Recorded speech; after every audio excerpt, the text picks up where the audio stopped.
त्याला आपल्या मागे फरफट व्हायला लागल्या. तर त्याचं कसं आहे, त्याच्याकडं हाही यंत्रणा, त्याच्याकडं हाही संघटना, मग ती मीडिया हँडल करणं, मग ते मोठा स्टेज डेकोरम देणं, मीडियाला प्रॉपर बातमी देणं. पब्लिक मॉब क्राऊड, तो म्हणला आंदोलन करायचं नाही. मी दुसऱ्या दिवशी जाहीर केलं, महाराष्ट्रातल्या लोकांनी GR फाडावा, होळी करावी, रस्त्यावर उतरावं, निवेदनं द्यावी. म्हणलं होतं ना काय करायचं नाही म्हणून. माझ्या उपस्थितीत म्हणला ना आंदोलनं थांबवा. स्टेजवरच होतो ना मी पण, आंदोलनं थांबवा. बरं, हा मुख्यमंत्र्यांना, मग 2 उपमुख्यमंत्र्यांना भेटायला गेला. घेऊन कुणाला गेलाय? स्वतः आणि स्वतःचा पुतणी आणि स्वतःचा पोरगा, 3 जण.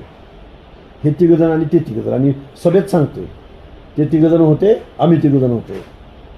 लय मला खटकलं होतं ते वाक्य, पण आता जाऊ दे म्हणलं. आपल्याला फक्त करणार फक्त, म्हणजे मला असा अंदाज आहे. खरं तर लक्ष्मण हाके यांनी यावेळेस असं म्हटलं नाही की हा व्हिडिओ AI ने बनवला होता, हा व्हिडिओ माझा नाही.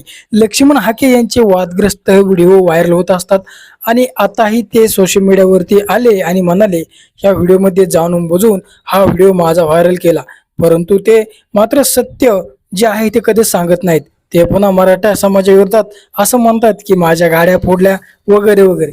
परंतु त्यांनी इथे एका मोठ्या बड्या नेत्याचं नाव न घेता त्यांनी असं म्हटलं आहे, त्या नेत्याच्या पाठीमागे मोठी मीडिया आहे, त्याच्या सांगण्यावरूनच मी आंदोलन देखील सभा थांबवल्या होत्या आणि तो मला सोडून मुख्यमंत्री आणि 2 उपमुख्यमंत्र्याला त्याच्या पुतण्यासोबत भेटायला गेला. असा वादग्रस्त व्हिडिओ सध्या सोशल मीडियावरती तुफान व्हायरल झाला आणि नंतर त्यांनी माध्यमांसमोर येऊन पुन्हा आपले जे काय खडेबोल आहेत ते पुन्हा त्यांनी सांगायला सुरुवात केलं. नेमकं ते काय म्हणाले तुम्ही देखील बघा. दगड टाकली जातात, कधी महिलांना अंगावर सोडलं जातं, कधी डॅमेज केलं जातं, रात्री अपरात्री गाठून वाटेल ते आरोप केले जातात. पण लक्ष्मण हाके असल्या गोष्टींना भीक घालत नाही. उरला प्रश्न त्या व्हिडिओ संदर्भातला. तो व्हिडिओ काटछाट करून तो व्हायरल केलेला आहे समाज माध्यमावर. तो सलग जर व्हिडिओ असता तर मी सलग उत्तर दिलं असतं. अरे लक्ष्मण हाके कुणाच्याच बापाला भीत नाही.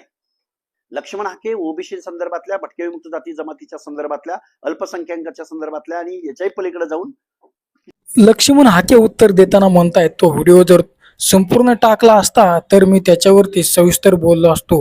परंतु आता हा व्हिडिओ व्हायरल झाला आणि त्यांना नेमकं त्या नेत्यांबद्दल खरोखरच उत्तर देता येत नाही. त्यांनी विषय हा डायव्हर्ट केला आहे.